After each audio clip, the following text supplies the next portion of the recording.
Hai semuanya, kembali lagi dengan saya, Dolphinus Official.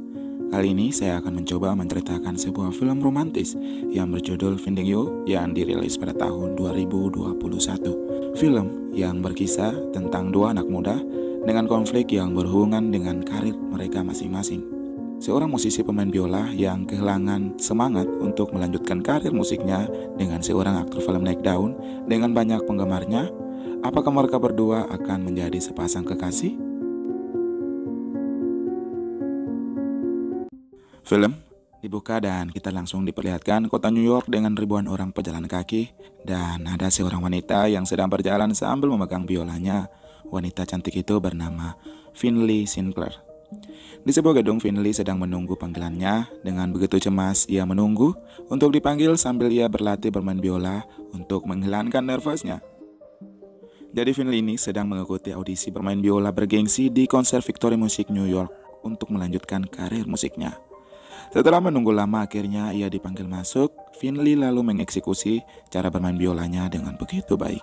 Namun sayangnya ia tidak lolos kompetisi tersebut. Meskipun eksekusi cara bermain biolanya begitu bagus, tapi menurut juri, Finley tidak punya fashion dalam bermain biola.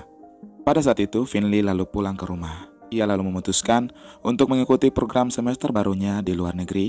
Finley lalu memilih untuk melanjutkan perjalanannya ke kota kecil Irlandia untuk melanjutkan semester barunya. Di pesawat, tak sengaja Finley duduk di samping seorang aktor muda yang sedang naik daun. Aktor muda ini bernama Beckett Ross. Beckett Ross lalu membangunkan Finley yang sudah ketiduran enak di pundaknya. Finley pun kaget kalau pria di sampingnya adalah seorang aktor film. Namun Finley merasa biasa saja, bahkan ketika Beckett mengajak foto selfie bersamanya nanti, Finley pun menolak tawarannya itu. Hal itu membuat Beckett Ross merasa aneh. Kok bisa ada seorang cewek cantik menolak foto bersamanya? Karena penasaran, Beckett Ross pun meminta untuk berkenalan dengannya. Ketika melakukan perjalanan yang panjang kurang lebih 6 jam, akhirnya pesawat tiba dan mendarat di Irlandia dengan selamat. Beckett terus lalu mengucapkan kata-kata perpisahan kepada Finley. Di bandara, Finley disambut oleh saudara sepupunya yang bernama Emma bersama paman dan bibinya. Pamannya kita beri nama John, sedangkan bibinya bernama Nora. Berbeda dengan Finley yang disambut oleh keluarganya, Beckett terus malah disambut oleh para fansnya yang hampir semuanya adalah para cewek-cewek yang masih SMA. Sesampainya di rumah, Emma lalu membawa Finley untuk orientasi ruangan. Karena ini adalah sebuah penginapan milik keluarganya dan karena Finley suka bermain biola, maka Emma memberikan Finley kamar yang khusus supaya ketika Finley bermain biola, suaranya tidak dapat mengganggu tamu-tamu yang ada di kamar sebelah. Di pagi hari, keluarga Emma sedang sibuk membuat sarapan untuk para tamu yang ada di penginapan itu. Karena saking sibuknya, Nyonya Nora sampai tidak berhati-hati bekerja. Ia lalu meminta Finley untuk mengantarkan sarapannya kepada seorang tamu pria yang sedang berada di teras depan rumah. Finley lalu dengan senang hati membantunya dan ternyata pria yang dimaksud Nyonya Nora adalah Beckett Ross. Finley pun kaget melihatnya. Beckett terus lalu berkata Finley yang telah membuntutinya. Finley dengan ramah lalu mengatakan kalau dia adalah keponakan dari Nyonya Nora, pemilik penginapan ini. Mendengar kalau Beckett terus ada dan tinggal di penginapan ini membuat jiwa Emma merontak-rontak. Emma seperti orang gila yang kehilangan 10 urat saraf di otaknya. Karena Beckett terus adalah artis favorit, sampai-sampai hampir semua dinding kamar Emma dipenuhi dengan foto dan majalah dari Beckett terus. Karena Emma adalah anak yang barbar dan seperti kabel korsleting listrik, Nyonya Nora mengkhawatirkan kalau tempat tinggal Beckett terus diketahui banyak orang di Irlandia, yang membuat para wartawan akan datang ke penginapannya. Nyonya Nora pun meminta Emma untuk tidak menceritakan ke siapapun kalau Beckett terus tinggal di penginapan mereka. Karena hal itu akan membuat reputasi penginapan mereka jelek. Scene lalu berpindah ke Beckett yang sedang syuting film Naga Abad Pertengahan. Di film ini, Beckett mendapat lawan main seorang cewek yang adalah kekasihnya di film ini. Cewek ini bernama Taylor.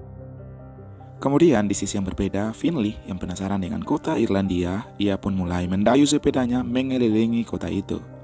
Malam pun tiba, Finley lalu mengambil biolanya dan memulai latihan.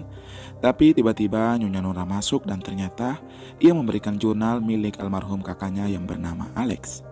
Isi dalam jurnal itu adalah gambaran-gambaran kuno yang memiliki arti yang begitu berarti. Lebih mengharukan lagi, di akhir halaman jurnalnya ada sebuah gambar kuburan berbentuk salib Di sampingnya ada bangunan kumuh dan di bagian bawah gambarnya terdapat nama Finley yang tertulis menggunakan tulisan tangan. Hal itu membuat Finley merasa sangat sedih karena kakaknya adalah seorang yang luar biasa baginya. Finley lalu memutuskan untuk mencari makam tersebut yang mirip persis seperti gambar yang digambarkan kakaknya itu. Keesokan harinya, Finley bersama Emma langsung pergi ke tempat makam yang tak jauh dari rumahnya. Namun sayangnya di sana semua makamnya sama, berbentuk salib, tapi tidak ada satupun makam yang mirip dengan gambarnya itu.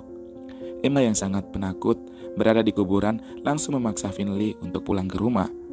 Lalu di kampus, Finley bersama teman-temannya mendapatkan tugas dari dosen, yaitu mereka akan mengadopsi seorang lansia di panti jompo terdekat dan akan merawatnya selama mereka berada di Irlandia. Pada saat itu, Finley mendapat tugas merawat seorang lansia di panti jompo Carliford Nursing Home. Finley lalu bergegas dengan semangat ke pantai jompo tersebut. Finley lalu meminta izin ke seorang perawat yang bertugas di situ untuk menemui seorang lansia yang akan ia rawat. Lansia itu bernama Nyonya Swinley. Sangat agresif dan tak ingin orang lain masuk ke ruangannya selain perawat. Ketika Finley baru menyapanya, ia langsung menyuruh Finley untuk keluar. Tanpa basa-basi, ia meminta perawat untuk keluarkan Finley dari ruangannya. Finley lalu kembali ke kampus untuk menemui dosennya untuk meminta pengganti lansia yang lain. Karena Nyonya Swinley terlihat seperti seorang penyihir gila yang kejam dan jahat. Namun sayangnya dosennya tak menerima alasannya itu. Ia tetap bersikeras untuk Finley tetap melanjutkan tugasnya merawat Nyonya Swinley. Kemudian di rumah, Finley seperti biasanya menghilangkan stresnya dengan bermain biola. Tiba-tiba, Beckett terus datang ke kamar Finley dan meminta bantuannya yang seperti kerjasama antara Beckett dan Finley. Karena Beckett terus banyak mengalami hal sulit di tempat syuting sehingga adegannya berjalan tak begitu baik. Melihat wajah Finley yang letih lesu dan berbeban berat, Beckett terus menanyakan apa yang terjadi pada dirinya. Beckett terus lalu berkata kepada Finley, "Jika kamu mau cerita, ada dia di sini dan mereka bisa menceritakan kapan saja dan di mana saja." Hati Finley pun luluh mendengar niat baik Beckett terus padanya. Ia lalu mau membantu Beckett. Mereka berdua lalu berlatih berdialog. Finley yang merasa lucu dengan cara berdialog Beckett terus, ia akhirnya tak mampu menahan ketawanya. Terlihat tatapan mereka yang sudah lari jauh dari dialog. Finley hampir hanyut dalam suasana, namun Beckett terus mengagetkannya. Dan saya mencium aroma-aroma cinta mulai tumbuh di antara mereka berdua. Keesokan harinya, Finley lalu kembali ke pantai jompo itu dan menemui Nyonya Swinley. Meskipun Nyonya Swinley masih seperti kemarin, marah-marah gak jelas dan bahkan mengusirnya, namun Finley pura-pura masa bodoh dan terus mengajaknya cerita sambil membaca buku karya John Austen. Sampai akhirnya Nyonya Swinley merasa agak kesal dan memanggil perawat untuk mengusir Finley dari ruangannya. Namun sayangnya pada saat perawat datang, bukannya ia mengusir Finley, tetapi ia malah mempersilahkan Finley untuk membaca bukunya. Ia pun mengatakan pada Nyonya Swinley, "Silakan berteriak sepuasnya." Mendengar perkataan perawat itu, muka Nyonya Swinley terlihat rada-rada kesal dan gak enak begitu. Finley pun lanjut membaca bukunya sampai akhirnya Nyonya Swinley pun tertidur. Kemudian Finley kembali mencari makam yang sama persis seperti makam yang digambarkan kakaknya. Di saat yang bersamaan, Beckett terus pun datang dan mengajak Finley jalan-jalan keliling wisata Irlandia sebagai ucapan terima kasih karena Finley telah membantunya berlatih dialog. Beckett terus pun membawa Finley ke tempat wisata tebing moher yang pemandangannya sangat memanjakan mata. Sebelum mereka menghabiskan waktu bersama, Beckett terlebih dahulu melakukan penyamaran agar tidak diketahui para fansnya. Kalau tidak, akan habis sudahlah waktu bersama mereka berdua. Dan di momen ini lagi-lagi saya mencium benih-benih dan bilur-bilur cinta mulai tumbuh di antara mereka berdua. Mulut bisa berbohong namun hati tak bisa untuk menipu. Ditambah lagi para fansnya mulai mengetahui penyamarannya. Disinilah Finley mulai bereaksi, pura-pura menjadi pacar si Beckett. Di rumah, Beckett lalu membawa Finley untuk berkenalan dengan ayahnya.